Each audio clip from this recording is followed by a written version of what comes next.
नमस्कार, खबरां दे इस बुलेटिन विच तुहाडा स्वागत है। मैं हां रचना सेवक। पहला पेश ने चोणवीआं खबरां। प्रधानमंत्री नरेंद्र मोदी ने कहा कि इस वेले देश विच विश्वास ਅਤੇ आत्म निर्भरता ਦਾ सब तो वधिया माहौल है। क्या वर्करां दे दर्शनां नाल एक नवी ऊर्जा ਅਤੇ उत्साह मिलदा है। पंजाब दी एक महिला SSP, एक DSP समेत 2023 ਲਈ 140 पुलिस मुलाजमां ਨੂੰ ਜਾਂਚ ਵਿੱਚ ਉੱਤਮਤਾ ਲਈ ਕੇਂਦਰੀ ਗ੍ਰਹਿ ਮੰਤਰੀ ਮੈਡਲ ਨਾਲ ਸਨਮਾਨਿਤ ਕੀਤਾ ਜਾਵੇਗਾ। सूचना ते प्रसारण युवा मामले ते खेड मंत्री अनुराग सिंह ठाकुर चेन्नई च होने वाले कौमांतरी युवा दिवस समागम दौरान मुख्य भाषण देंगे। भारत ਅਤੇ ਵੈਸਟ ਇੰਡੀਜ਼ क्रिकेट टीमां विचाले मौजूदा T20 लड़ी का चौथा मैच अज। ते हुण खबरां विस्तार नाल। प्रधानमंत्री नरेंद्र मोदी ने पश्चिमी बंगाल के हावड़ा च करवाए जा रहे BJP के खेतरी पंचायती राज परिषद प्रोग्राम नूं वीडियो कॉन्फ्रेंसिंग राहीं संबोधन किया। इस दौरान बोलदिआं प्रधानमंत्री ने कहा कि असीं संसद विच विरोधी धिर दे बेभरोसगी मते नूं हराया अते पूरे देश विच नकारात्मकता फैलाउण वालिआं नूं करारा जवाब दिता। उन्हां कहा कि विरोधी धिर दे मैंबर संसद की कार्रवाई नूं विच विचाले छड्ड के चले गए। सच तां इह है कि ओह बेभरोसगी मते ते वोटिंग तो डर गए सन।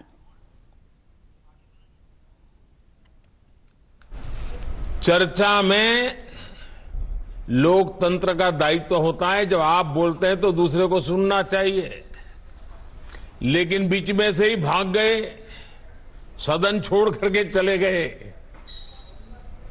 बहानेबाजी कुछ भी करी हो, लेकिन सच्चाई ये थी कि वो अविश्वास प्रस्ताव पर वोटिंग से डर गए थे, क्योंकि वोटिंग होती तो ये गठबंधन गठबंधन की पोल खुल जाती। प्रधानमंत्री ने कहा कि मणिपुर के मुद्दे ते विरोधी धिर ने लोकां नाल धोखा कीता है। गृह मंत्री ने फौरी तौर ते मणिपुर बारे चर्चा लई विरोधी धिर नूं चिट्ठी लिखी सी, पर विरोधी धिर ने उस विच कोई दिलचस्पी नहीं दिखाई, क्यों जो उन्हां नूं मणिपुर की कोई चिंता नहीं है। प्रधानमंत्री ने कहा कि पूर्वी भारत विच देश के विकास का एक मजबूत थंम मौजूद है। देश के गृह मंत्री उन्होंने इन राजनीतिक दलों से चिट्ठी लिख करके कहा था कि वो तत्काल मणिपुर की चर्चा करना चाहते हैं, और अकेले मणिपुर पर विशद चर्चा हो जरूरी है। इतने संवेदनशील विषय पर पक्ष विपक्ष में विस्तार से बात होती तो जरूर मणिपुर के लोगों को भी मरहम लगता और समस्या के समाधान के लिए नए नए कुछ रास्ते भी निकल आते। प्रधानमंत्री ने कहा कि इस वेले देश विच विश्वास ਅਤੇ आत्म निर्भरता का सब तो वधिया माहौल है। प्रधानमंत्री ने कहा कि वर्करां दे दर्शनां नाल उन्हां नूं एक नवी ऊर्जा ਅਤੇ उत्साह मिलदा है। मैं पार्टी के कार्यक्रम में आता हूं, पार्टी के कार्यकर्ताओं से मिलता हूं, तो हमेशा मुझे एक नई प्रेरणा मिलती है, नया उत्साह मिलता है, क्योंकि लाखों कार्यकर्ता दिन रात कोई पद की अपेक्षा के बिना मां भारती का जय जयकार करने के लिए पूरी शक्ति से जुटे हैं। प्रधानमंत्री नरेंद्र मोदी ने कहा है कि साबका फौजियां लई चलाईਆਂ जा रही भलाई स्कीमां दे घेरे नूं लगातार वधाया जा रहा है। रक्षा मंत्री राजनाथ सिंह दे एक ट्वीट दे जवाब विच प्रधानमंत्री ने कहा कि भारत नूं देश की रक्षा करने वाले बहादुर साबका फौजियां ते माण है।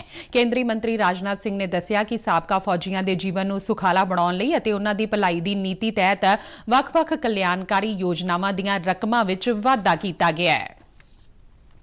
ਰੱਖਿਆ ਮੰਤਰੀ ਰਾਜਨਾਥ ਸਿੰਘ ਨੇ ਸਾਬਕਾ ਫੌਜੀਆਂ ਅਤੇ ਉਨ੍ਹਾਂ ਦੇ ਪਰਿਵਾਰਾਂ ਲਈ ਸਹਾਇਤਾ ਪ੍ਰਣਾਲੀ ਨੂੰ ਮਜ਼ਬੂਤ ਕਰਨ ਦੇ ਉਦੇਸ਼ ਨਾਲ ਵੱਖ-ਵੱਖ ਯੋਜਨਾਵਾਂ ਵਿੱਚ ਮਾਲੀ ਸਹਾਇਤਾ ਵਿੱਚ ਮਹੱਤਵਪੂਰਨ ਵਾਧੇ ਨੂੰ ਮਨਜ਼ੂਰੀ ਦਿੱਤੀ ਹੈ। ਰੱਖਿਆ ਮੰਤਰਾਲੇ ਨੇ ਕਿਹਾ ਕਿ ਸਾਬਕਾ ਫੌਜੀਆਂ ਦੀਆਂ ਵਿਧਵਾਵਾਂ ਲਈ ਵੋਕੇਸ਼ਨਲ ਟ੍ਰੇਨਿੰਗ ਗ੍ਰਾਂਟ ਸਕੀਮ ਤਹਿਤ ਮਾਲੀ ਸਹਾਇਤਾ 20,000 ਰੁਪਏ ਤੋਂ ਵਧਾ ਕੇ 50,000 ਰੁਪਏ ਕਰ ਦਿੱਤੀ ਗਈ ਹੈ। ਦੂਜੇ ਪਾਸੇ ਗੈਰ ਪੈਨਸ਼ਨਯੋਗ ਸਾਬਕਾ ਫੌਜੀਆਂ ਅਤੇ ਵੀਰ ਨਾਰੀਆਂ ਨੂੰ ਹੁਣ ਵਧੀ ਹੋਈ ਮੈਡੀਕਲ ਗ੍ਰਾਂਟ ਮਿਲੇਗੀ, ਜਿਸ ਦੀ ਰਕਮ 30,000 ਰੁਪਏ ਤੋਂ ਵਧਾ ਕੇ 50,000 ਰੁਪਏ ਕਰ ਦਿੱਤੀ ਗਈ ਹੈ। ਗੈਰ ਪੈਨਸ਼ਨਯੋਗ ਸਾਬਕਾ ਫੌਜੀਆਂ ਅਤੇ ਵੀਰ ਨਾਰੀਆਂ ਲਈ ਗੰਭੀਰ ਬਿਮਾਰੀ ਦੀ ਗ੍ਰਾਂਟ ਨੂੰ 1.25 ਲੱਖ ਰੁਪਏ ਤੋਂ ਵਧਾ ਕੇ 1.5 ਲੱਖ ਰੁਪਏ ਕਰ ਦਿੱਤਾ ਗਿਆ ਹੈ। ਮੰਤਰਾਲੇ ਨੇ ਕਿਹਾ ਕਿ ਵਧੀ ਹੋਈ ਮਾਲੀ ਸਹਾਇਤਾ ਦਾ ਪ੍ਰਬੰਧ ਪ੍ਰਧਾਨ ਮੰਤਰੀ ਨਰਿੰਦਰ ਮੋਦੀ ਦੀ ਅਗਵਾਈ ਵਾਲੀ ਸਰਕਾਰ ਵੱਲੋਂ ਸਾਬਕਾ ਫੌਜੀਆਂ ਅਤੇ ਉਨ੍ਹਾਂ ਦੇ ਪਰਿਵਾਰਾਂ ਵੱਲੋਂ ਕੀਤੀਆਂ ਕੁਰਬਾਨੀਆਂ ਅਤੇ ਉਨ੍ਹਾਂ ਦੇ ਜੀਵਨ ਪੱਧਰ ਨੂੰ ਉੱਚਾ ਚੁੱਕਣ ਦੀ ਭਾਵਨਾ ਨਾਲ ਇਮਾਨਦਾਰੀ ਨਾਲ ਕੀਤੇ ਜਾ ਰਹੇ ਉਪਰਾਲਿਆਂ ਦਾ ਪ੍ਰਮਾਣ ਹੈ। ਪੰਜਾਬ ਪੁਲਿਸ ਦੇ ਇੱਕ ਐਸਐਸਪੀ ਅਤੇ ਇੱਕ ਡੀਐਸਪੀ ਸਮੇਤ ਸਾਲ 2023 ਲਈ 140 ਪੁਲਿਸ ਮੁਲਾਜ਼ਮਾਂ ਨੂੰ ਜਾਂਚ ਵਿੱਚ ਉੱਤਮਤਾ ਲਈ ਕੇਂਦਰੀ ਗ੍ਰਹਿ ਮੰਤਰੀ ਮੈਡਲ ਨਾਲ ਸਨਮਾਨਿਤ ਕੀਤਾ ਜਾਵੇਗਾ। ਇਨਾਮਾਂ ਦਾ ਐਲਾਨ ਹਰ ਸਾਲ 12 ਅਗਸਤ ਨੂੰ ਕੀਤਾ ਜਾਂਦਾ ਹੈ।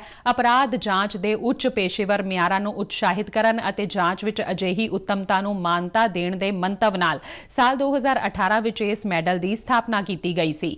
ਗ੍ਰਹਿ ਮੰਤਰਾਲੇ ਦੇ ਬੁਲਾਰੇ ਅਨੁਸਾਰ ਇਹ ਪੁਰਸਕਾਰ ਹਾਸਲ ਕਰਨ ਵਾਲੇ ਕਰਮਚਾਰੀਆਂ ਵਿੱਚ ਪੰਜਾਬ ਪੁਲਿਸ ਦੀ ਇੱਕ ਮਹਿਲਾ ਐਸਐਸਪੀ ਕਨਵਰਦੀਪ ਕੌਰ, ਡੀਐਸਪੀ ਦਲਬੀਰ ਸਿੰਘ ਸਮੇਤ 15 ਸੀਬੀਆਈ, 12 ਐਨਆਈਏ, 10 ਉੱਤਰ ਪ੍ਰਦੇਸ਼, ਕੇਰਲ ਅਤੇ ਰਾਜਸਥਾਨ ਤੋਂ 9, 8 ਤਮਿਲਨਾਡੂ, 7 ਮੱਧ ਪ੍ਰਦੇਸ਼ ਅਤੇ 6 ਗੁਜਰਾਤ ਦੇ ਨੇ। ਬਾਕੀ ਦੂਜੇ ਰਾਜਾਂ, ਕੇਂਦਰ ਸ਼ਾਸਤ ਪ੍ਰਦੇਸ਼ਾਂ ਅਤੇ ਸੰਸਥਾਵਾਂ ਨਾਲ ਸੰਬੰਧਤ ਨੇ। ਪੁਰਸਕਾਰ ਪ੍ਰਾਪਤ ਕਰਨ ਵਾਲਿਆਂ ਵਿੱਚ 22 ਮਹਿਲਾ ਪੁਲਿਸ ਅਧਿਕਾਰੀ ਸ਼ਾਮਿਲ ਨੇ। ਸੂਚਨਾ ਅਤੇ ਪ੍ਰਸਾਰਣ, ਯੁਵਾ ਮਾਮਲੇ ਅਤੇ ਖੇਡ ਮੰਤਰੀ ਅਨੁਰਾਗ ਸਿੰਘ ਠਾਕੁਰ ਅੱਜ ਚੇਨਈ ਦਾ ਦੌਰਾ ਕਰਨਗੇ। ਅਨੁਰਾਗ ਠਾਕੁਰ ਕੌਮਾਂਤਰੀ ਯੁਵਾ ਦਿਵਸ ਸਮਾਗਮ ਦੌਰਾਨ ਮੁੱਖ ਭਾਸ਼ਣ ਦੇਣਗੇ। ਇਸ ਤੋਂ ਇਲਾਵਾ ਉਹ ਦੱਖਣ ਏਸ਼ੀਆ ਦੇ ਨੌਜਵਾਨਾਂ ਨਾਲ ਇੱਕ ਪੈਨਲ ਚਰਚਾ ਦੀ ਪ੍ਰਧਾਨਗੀ ਵੀ ਕਰਨਗੇ। ਸੰਯੁਕਤ ਰਾਸ਼ਟਰ ਵੱਲੋਂ ਇਸ ਮੌਕੇ ਕਰਵਾਏ ਜਾ ਰਹੇ ਸਮਾਗਮ ਲਈ ਇਸ ਸਾਲ ਦਾ ਥੀਮ ਰੱਖਿਆ ਗਿਆ ਹੈ ਨੌਜਵਾਨਾਂ ਲਈ ਗ੍ਰੀਨ ਸਕਿੱਲਜ਼। ਦੱਖਣੀ ਏਸ਼ੀਆ ਦੇ ਭਾਈਵਾਲ ਇਸ ਚਰਚਾ 'ਚ ਹਿੱਸਾ ਲੈਣਗੇ। ਯੂਨੀਸੈਫ ਦੇ ਖੇਤਰੀ ਨਿਰਦੇਸ਼ਕ ਸੰਜੇ ਵਿਜੇ ਸੇਕਰਾ ਇਸ ਸਮਾਗਮ ਨੂੰ ਵਰਚੁਅਲ ਢੰਗ ਨਾਲ ਸੰਬੋਧਨ ਕਰਨਗੇ। ਅਨੁਰਾਗ ਸਿੰਘ ਠਾਕੁਰ ਵੱਲੋਂ ਚੇਨਈ ਵਿੱਚ ਮੀਡੀਆ ਯੂਨਿਟਾਂ ਦੇ ਮੁਖੀਆਂ ਨਾਲ ਵੀ ਗੱਲਬਾਤ ਕੀਤੇ ਜਾਣ ਦੀ ਸੰਭਾਵਨਾ ਹੈ। ਸੀਮਾ ਸੁਰੱਖਿਆ ਬਲ ਪੰਜਾਬ ਫਰੰਟੀਅਰ ਵੱਲੋਂ ਅੰਮ੍ਰਿਤ ਮਹੋਤਸਵ ਤਹਿਤ ਦੇਸ਼ ਭਰ 'ਚ ਚਲਾਈ ਜਾ ਰਹੀ ਮੁਹਿੰਮ ਮੇਰੀ ਮਾਟੀ ਮੇਰਾ ਦੇਸ਼ ਦੇ ਤਹਿਤ ਜਿੱਥੇ ਦੂਰ ਦਰਾਡੇ ਦੇ ਪਿੰਡਾਂ ਤੇ ਇਲਾਕਿਆਂ ਦੇ ਲੋਕਾਂ ਦੇ ਸਹਿਯੋਗ ਨਾਲ ਸ਼ਹੀਦਾਂ ਨੂੰ ਸ਼ਰਧਾ ਦੇ ਫੁੱਲ ਭੇਂਟ ਕੀਤੇ ਜਾ ਰਹੇ ਨੇ, ਉੱਥੇ ਪ੍ਰਧਾਨ ਮੰਤਰੀ ਦੇ 5 ਪ੍ਰਣ ਅਭਿਆਨ ਤਹਿਤ ਵਿਦਿਆਰਥੀਆਂ ਤੇ ਕਿਸਾਨਾਂ ਦੀ ਮਦਦ ਨਾਲ ਬੂਟੇ ਲਗਾਏ ਜਾ ਰਹੇ ਨੇ। ਇਸ ਮੌਕੇ ਵਾਤਾਵਰਣ ਦੀ ਸਾਂਭ ਸੰਭਾਲ ਦੀ ਸਹੁੰ ਵੀ ਚੁੱਕੀ ਜਾ ਰਹੀ ਹੈ। ਅਜਿਹੇ ਸਮਾਗਮਾਂ 'ਚ ਪਿੰਡਾਂ ਦੇ ਲੋਕ ਅਤੇ ਸਕੂਲੀ ਵਿਦਿਆਰਥੀ ਵੱਧ ਚੜ੍ਹ ਕੇ ਹਿੱਸਾ ਲੈ ਰਹੇ ਨੇ।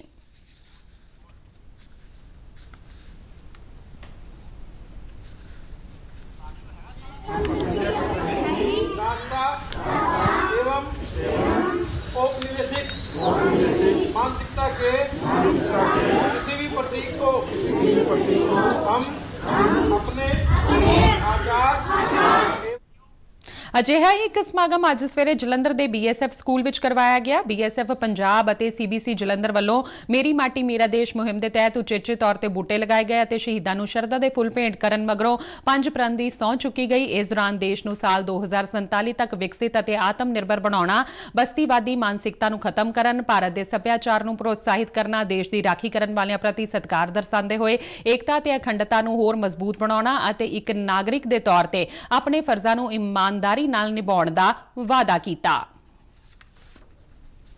कार्यक्रम के अंतर्गत पूरे देश में भारत माता की मिट्टी के 7,500 कलश दिल्ली में लेके जाएंगे और हम अपने भारत देश के लिए जो शहीद हुए हैं, जो वीर है, उनको नमन करेंगे और उनका आदर अभिनंदन करेंगे।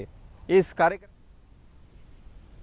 ਦੇਸ਼ ਭਗਤੀ ਅਤੇ ਏਕਤਾ ਦੀ ਭਾਵਨਾ ਨੂੰ ਪ੍ਰਗਟਾਉਣ ਦੇ ਮੰਤਵ ਨਾਲ ਹਰ ਘਰ ਤਿਰੰਗਾ ਮੁਹਿੰਮ ਦੇ ਤਹਿਤ ਨਵਾਂ ਸ਼ਹਿਰ ਵਿਖੇ ਇੱਕ ਰੋਡ ਸ਼ੋਅ ਕਰਵਾਇਆ ਗਿਆ, ਜਿਸ ਦੀ ਅਗਵਾਈ ਇੰਸਪੈਕਟਰ ਪੋਸਟ ਗੌਰਵ ਬੱਸੀ ਨੇ ਕੀਤੀ। ਗੌਰਵ ਬੱਸੀ ਨੇ ਕਿਹਾ ਕਿ ਇਸ ਪ੍ਰੋਗਰਾਮ ਨਾਲ ਡਾਕ ਵਿਭਾਗ ਨੇ ਨਾਗਰਿਕਾਂ ਵਿਚਾਲੇ ਕੌਮੀ ਗੌਰਵ ਅਤੇ ਇਕਜੁੱਟਤਾ ਦੀ ਭਾਵਨਾ ਨੂੰ ਪ੍ਰਗਟਾਉਣ ਦਾ ਯਤਨ ਕੀਤਾ ਹੈ। ਰੋਡ ਸ਼ੋਅ ਨਵਾਂ ਸ਼ਹਿਰ ਦੇ ਡਾਕ ਘਰ ਤੋਂ ਸ਼ੁਰੂ ਹੋਇਆ, ਜਿਸ ਵਿੱਚ ਹਿੱਸਾ ਲੈਣ ਵਾਲਿਆਂ ਵੱਲੋਂ ਭਾਰਤ ਮਾਤਾ ਕੀ ਜੈ ਅਤੇ ਵੰਦੇ ਮਾਤਰਮ ਦੇ ਨਾਅਰੇ ਲਗਾਏ ਗਏ।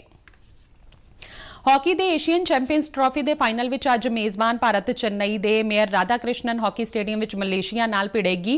ਕੱਲ ਦੇਰ ਰਾਤ ਖੇਡੇ ਗਏ ਸੈਮੀਫਾਈਨਲ ਵਿੱਚ ਭਾਰਤ ਨੇ ਜਾਪਾਨ ਨੂੰ 5-0 ਨਾਲ ਹਰਾਇਆ। ਭਾਰਤ ਲਈ ਪਹਿਲਾ ਗੋਲ ਖੇਡ ਦੇ 19ਵੇਂ ਮਿੰਟ ਵਿੱਚ ਆਕਾਸ਼ਦੀਪ ਸਿੰਘ ਨੇ ਕੀਤਾ। ਇਸ ਤੋਂ ਬਾਅਦ ਭਾਰਤ ਦਾ ਮੈਚ ਵਿੱਚ ਦਬਦਬਾ ਬਣਿਆ ਰਿਹਾ। ਉਸ ਨੇ 23ਵੇਂ, 30ਵੇਂ, 39ਵੇਂ ਅਤੇ 51ਵੇਂ ਮਿੰਟ 'ਚ ਗੋਲ ਕਰਕੇ ਸਕੋਰ ਨੂੰ 5-0 ਕਰ ਦਿੱਤਾ। ਇਸ ਤੋਂ ਪਹਿਲਾਂ ਇੱਕ ਹੋਰ ਸੈਮੀਫਾਈਨਲ ਮੈਚ ਵਿੱਚ ਮਲੇਸ਼ੀਆ ਨੇ ਕੋਰੀਆ ਨੂੰ 6-2 ਨਾਲ ਹਰਾ ਕੇ ਫਾਈਨਲ ਵਿੱਚ ਦਾਖਲਾ ਹਾਸਲ ਕੀਤਾ ਸੀ। ਖੇਡ ਅਤੇ ਯੁਵਾ ਮਾਮਲਿਆਂ ਬਾਰੇ ਮੰਤਰੀ ਅਨੁਰਾਗ ਸਿੰਘ ਠਾਕੁਰ ਨੇ ਏਸ਼ੀਅਨ ਚੈਂਪੀਅਨਜ਼ ਹਾਕੀ ਟਰਾਫੀ ਦੇ ਸੈਮੀਫਾਈਨਲ ਮੈਚ ਵਿੱਚ ਭਾਰਤ ਵੱਲੋਂ ਕੀਤੇ ਗਏ ਸ਼ਾਨਦਾਰ ਪ੍ਰਦਰਸ਼ਨ ਦੀ ਸ਼ਲਾਘਾ ਕੀਤੀ ਹੈ। ਇੱਕ ਸੁਨੇਹੇ 'ਚ ਉਨ੍ਹਾਂ ਕਿਹਾ ਕਿ ਸਾਡੇ ਮੈਨ ਇਨ ਬਲੂ ਲਈ ਇੱਕ ਹੋਰ ਸ਼ਾਨਦਾਰ ਕਲੀਨ ਸਵੀਪ ਜਿੱਤ ਦਰਜ ਹੋਈ ਹੈ ਅਤੇ ਟੀਮ ਰਿਕਾਰਡ 5ਵੀਂ ਵਾਰ ਫਾਈਨਲ 'ਚ ਪੁੱਜੀ ਹੈ। ਉਨ੍ਹਾਂ ਟੀਮ ਖਿਡਾਰੀਆਂ ਨੂੰ ਕਿਹਾ ਕਿ ਟੀਚਾ ਹੁਣ ਦੂਰ ਨਹੀਂ, ਫਾਈਨਲ ਲਈ ਸ਼ੁਭ ਕਾਮਨਾਵਾਂ। ਖੇਡ ਮੰਤਰੀ ਵੱਲੋਂ ਏਸ਼ੀਅਨ ਹਾਕੀ ਚੈਂਪੀਅਨਸ਼ਿਪ ਦਾ ਫਾਈਨਲ ਮੈਚ ਦੇਖਣ ਦੀ ਸੰਭਾਵਨਾ ਹੈ।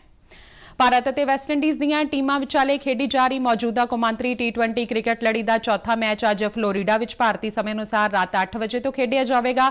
5 ਮੈਚਾਂ ਦੀ ਇਸ ਲੜੀ ਵਿੱਚ ਵੈਸਟਇੰਡੀਜ਼ ਦੀ ਟੀਮ 2-1 ਨਾਲ ਅੱਗੇ ਚੱਲ ਰਹੀ ਹੈ। ਇਸ ਲੜੀ 'ਚ ਬਣੇ ਰਹਿਣ ਲਈ ਭਾਰਤ ਦੀ ਟੀਮ ਇਸ ਮੈਚ ਵਿੱਚ ਜਿੱਤ ਦਰਜ ਕਰਨ ਲਈ ਅੱਡੀ ਚੋਟੀ ਦਾ ਜ਼ੋਰ ਲਗਾਵੇਗੀ। ਦੂਜੇ ਪਾਸੇ ਵੈਸਟਇੰਡੀਜ਼ ਦੀ ਟੀਮ ਲੜੀ ਤੇ ਕਾਬਜ ਹੋਣ ਦੀ ਸੋਚ ਨਾਲ ਮੈਦਾਨ 'ਚ ਉਤਰੇਗੀ।